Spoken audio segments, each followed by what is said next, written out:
Red Death had long devastated the country. No pestilence had ever been so fatal or so hideous. Blood was its avatar and its seal, the redness and the horror of blood. There were sharp pains and sudden dizziness, and then profuse bleeding at the pores with dissolution. The scarlet stains upon the body, and especially upon the face of the victim, were the pest ban which shut him out from the aid and from the sympathy of his fellow men. And the whole seizure, progress, and termination of the disease were the incidents of half an hour. But the Prince Prospero was happy, and dauntless, and sagacious. When his dominions were half depopulated, he summoned to his presence 1,000 hale and light-hearted friends from among the knights and dames of his court, and with these retired to the deep seclusion of one of his castellated abbeys. This was an extensive and magnificent structure, the creation of the prince's own eccentric yet august taste. A strong and lofty wall girdled it in. This wall had gates of iron.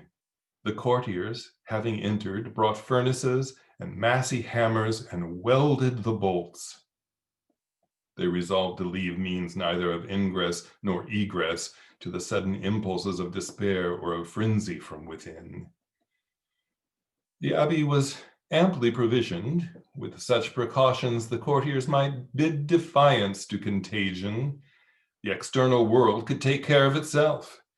In the meantime, it was folly to grieve or to think.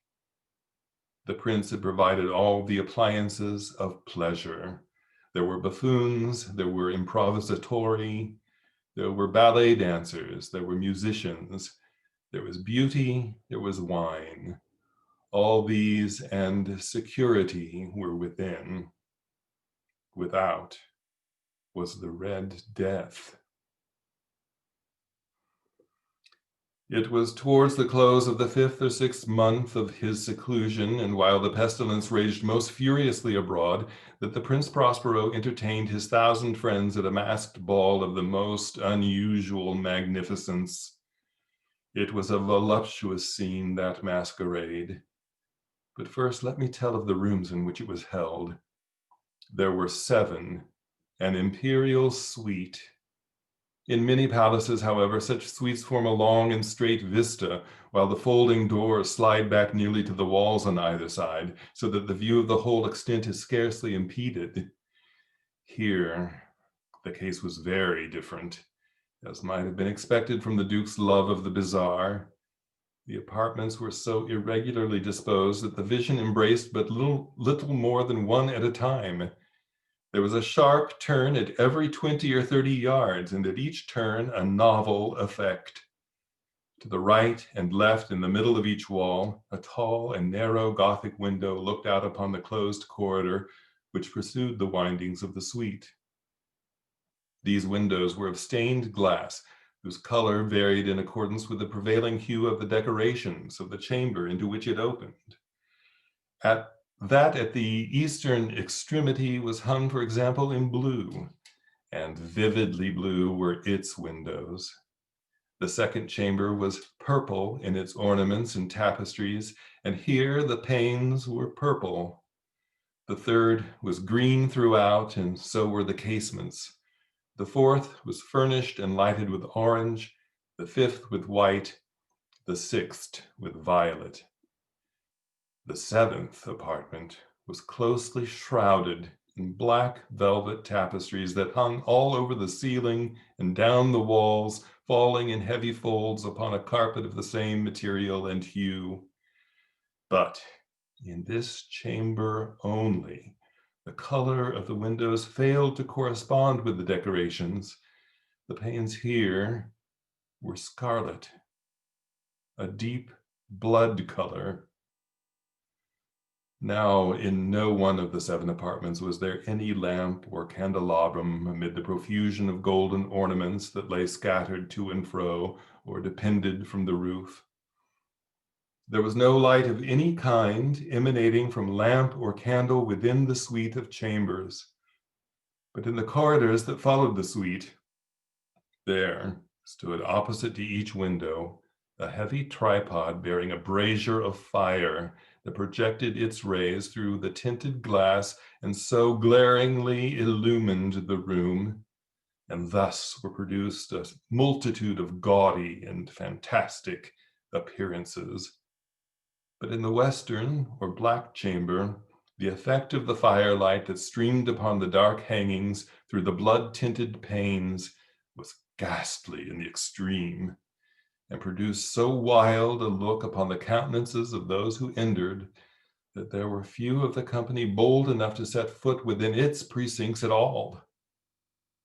It was in this apartment also that there stood against the western wall a gigantic clock of ebony.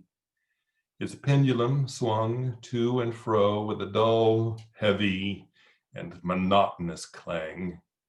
And when the minute hand made the circuit of the face and the hour was to be stricken, there came from the brazen lungs of the clock a sound which was clear and loud and deep and exceedingly musical, but of so peculiar a note and emphasis that at each lapse of an hour, the musicians of the orchestra were constrained to pause momentarily in their performance to hearken to the sound, and thus the waltzers, perforce, ceased their evolutions.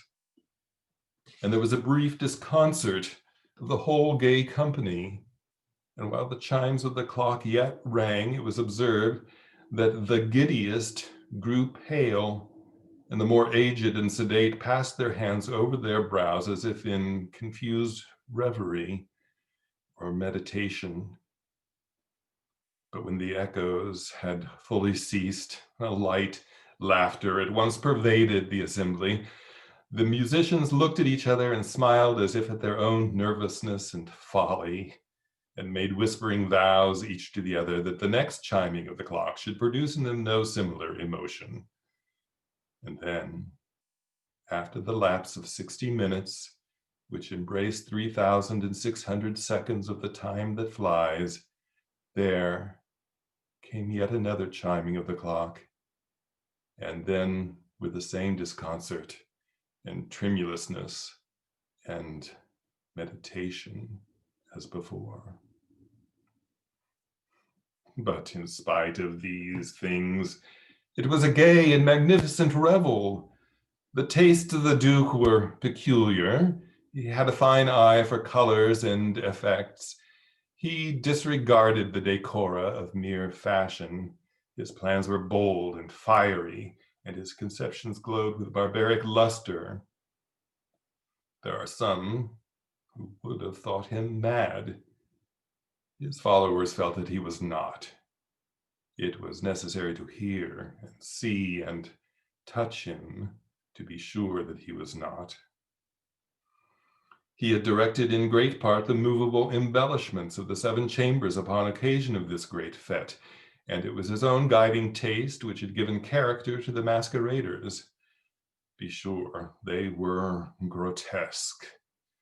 There were much glare and glitter and piquancy and phantasm, much of what has been since seen in Hernani.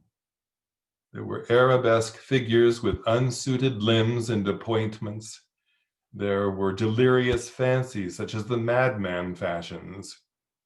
There were much of the beautiful, much of the wanton, much of the bizarre, something of the terrible, and not a little of that which might have excited disgust. To and fro in the 7 chambers there stalked, in fact, a multitude of dreams, and these, the dreams, writhed in and about, taking hue from the rooms and causing the wild music of the orchestra to seem as the echo of their steps.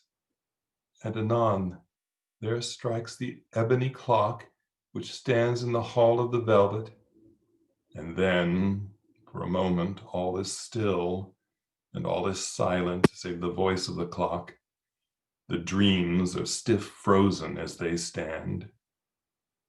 But the echoes of the chime die away, They have endured but an instant, and a light, half-subdued laughter floats after them as they depart. And now again the music swells, and the dreams live and writhe to and fro more merrily than ever, taking hue from the many-tinted windows through which stream the rays from the tripods. But to the chamber which lies most westwardly of the seven, there are now none of the maskers who venture, for the night is waning away, and there flows a ruddier light through the blood-colored panes, and the blackness of the sable drapery appalls. And to him whose foot falls upon the sable carpet, there comes from the near clock of ebony a muffled peal, more solemnly emphatic than any which reaches their ears, who indulged in the more remote gaieties of the other apartments. But these other apartments were densely crowded, and in them beat feverishly the heart of life, and the revel went whirlingly on, until, at length, there commenced the sounding of midnight upon the clock. And then the music ceased, as I have told, and the evolutions of the waltzers were quieted, and there was an uneasy cessation of all things as before. But now there were 12 strokes to be sounded by the bell of the clock, and thus it happened, perhaps, that more of thought crept with more of time into the meditations of the thoughtful among those who reveled. And thus too it happened, perhaps, that before the last echoes of the last chime had utterly sunk into silence, there were many individuals in the crowd who had found leisure to become aware of the presence of a masked figure, which had arrested the attention of no single individual before. And the rumor of this new presence having spread itself whisperingly around, there arose at length from the whole company a buzz or murmur expressive of disapprobation and surprise, then finally of terror, of horror, and of disgust. In an assembly of phantasms such as I have painted, it may well be supposed that no ordinary appearance could have excited such sensation. In truth, the masquerade license of the night was nearly unlimited, but the figure in question had out-Heroded Herod and gone beyond the bounds of even the prince's indefinite decorum. There are chords in the hearts of the most reckless which cannot be touched without emotion.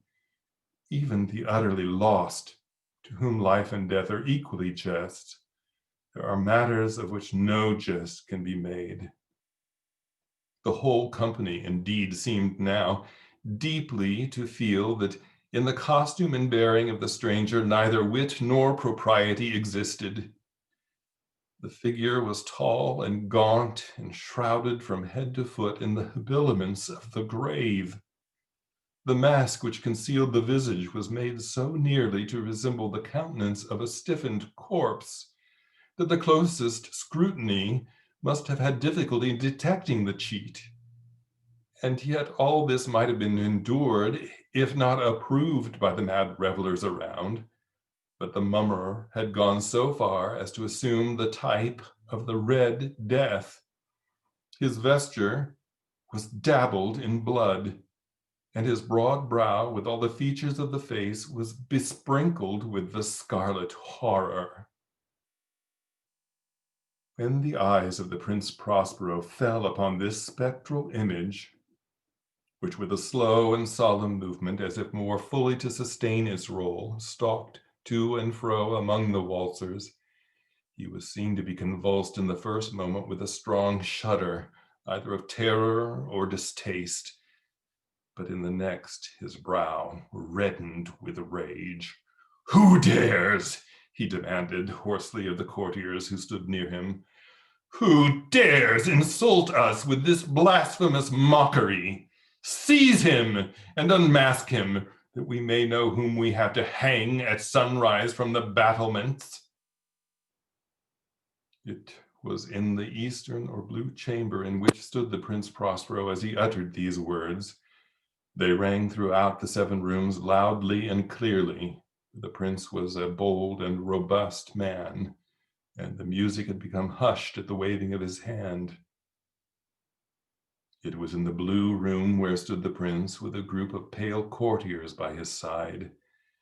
At first, as he spoke, there was a slight rushing movement of this group in the direction of the intruder, who at the moment was also near at hand, and now, with deliberate and stately step, made closer approach to the speaker. But from a certain nameless awe with which the mad assumptions of the mummer had inspired the whole party, there were found none who put forth hand to seize him, so that unimpeded he passed within a yard of the prince's person.